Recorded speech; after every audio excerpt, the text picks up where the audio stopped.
Welcome. Uganda's President Yoweri Museveni wins seventh term with 71.65% of votes. Kampala, Uganda. Ugandan President Yoweri Kaguta Museveni has secured a seventh term in office after winning 71.65% of the vote in the presidential election held on January 15, 2026, according to the official results released by the Uganda Electoral Commission.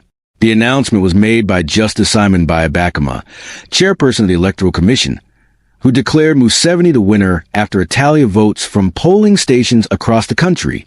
Museveni, 81, received 7,946,772 votes, comfortably surpassing the majority threshold needed to retain the presidency.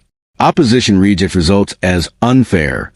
Museveni's main challenger in the election was Robert Kyagulanyi Ssentamu, popularly known as Bobbi Wine, a musician-turned-politician who ran on a platform calling for political change after decades of Museveni's leadership. Wine garnered 24.72% of the vote, according to the official tally.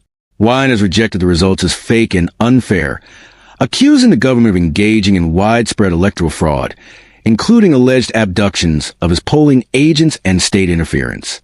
He called on Ugandans to peacefully protest the outcome and question the transparency of the process. Wine and his party also claimed that security forces raided his home following the election, forcing him to go into hiding to avoid arrest. Claims that police have denied, insisting that he was not under arrest despite controlled access to his residence. Election environment and controversies. The election was marked by a number of contentious issues that raised concerns among opposition groups and international observers. Internet shutdown. Authorities imposed a nationwide internet blackout ahead of and during the election period, a move justified by officials as necessary to maintain security, but criticized by rights groups as a tactic to suppress dissent and hinder communication.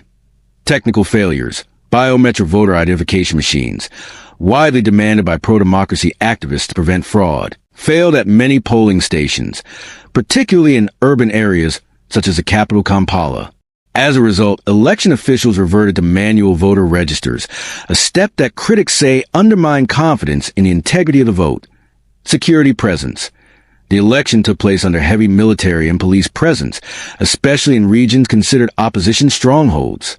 This security environment, coupled with reports of intimidation and arrests of opposition supporters, has drawn criticism from civil society organizations and weakened public trust. A long-serving leader in power. Museveni first came to power in 1986 and has ruled Uganda for 4 decades, making him one of Africa's longest-serving leaders. Over the years, constitutional amendments have removed presidential term and age limits, enabling him to remain eligible for office well into his 80s. His supporters credit him with relative stability and economic growth in Uganda, while critics argue that his extended rule has entrenched authoritarian practices and weakened democratic institutions. Despite these criticisms, Museveni continues to have significant political influence and control over state structures. Looking ahead, with the official results now declared, attention is shifting to how the opposition will respond and whether legal challenges or sustained protests might follow in the weeks ahead. The Electoral Commission's declaration extends Museveni's leadership to at least 2031, reinforcing his long-standing dominance in Ugandan politics. Bobbi Wine says he escaped security raid as Uganda election tensions escalate.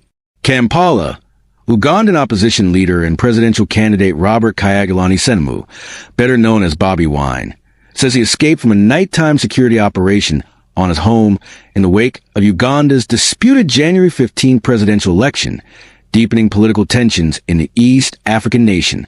Wine, a prominent figure in the opposition National Unity Platform NUP, took to social media to confirm that, although security forces raided his residence, he had managed to escape from them.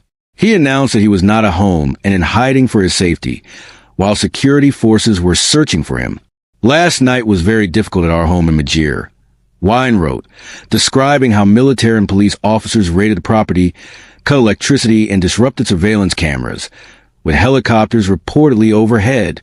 He stated that his wife and other family members remain confined at the residence under what he called house arrest. Conflicting accounts and denials.